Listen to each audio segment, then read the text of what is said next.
এক গ্রামে থাকত রাজু নামের এক কিশোর। সে খুব কৌতূহলী ছিল, সব সময় নতুন কিছু জানার চেষ্টা করত। তার একমাত্র বন্ধু ছিল তার পোষা টিয়া পাখি তুলি। একদিন রাজু শুনল দূরের পাহাড়ে একটি জাদুর পাথর আছে। সে পাথর নাকি যে ধরে তার সব ইচ্ছা পূরণ হয়। কিন্তু পাথরের রক্ষক হল এক ভয়ঙ্কর ডাইনি লোবা। রাজু ঠিক করল সে সেই পাথর খুঁজে বের করবে। শুরু হল তার অভিযান। তুলি তার সঙ্গে গেল। পথে তারা এক পাহাড়ি বৃদ্ধর দেখা পেল। বৃদ্ধ রাজুকে সাবধান করল। ডাইনি লোবার পাথর পেতে হলে শুধু সাহস নয়, বুদ্ধিও দরকার গু। রাজু শুনল, কিন্তু ভয় পায়নি। শেষে তারা পৌঁছাল ডাইনির গুহায়। ডাইনি বলল, কে তুমি, এখনে কেন এসেছ, এখান থেকে ফিরে যাও। রাজু বলল, না, আমি এখান থেকে জাদুর পাথর নিয়েই যাব।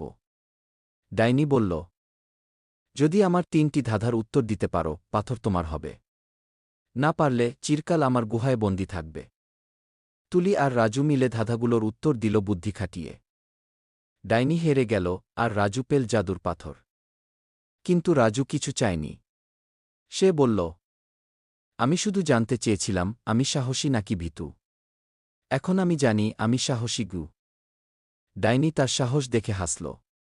সে পাথর রাজুকে উপহার দিয়ে গুহা ছেড়ে চলে গেল। সাহস আর বুদ্ধি মিললেই সব জয় করা যায়।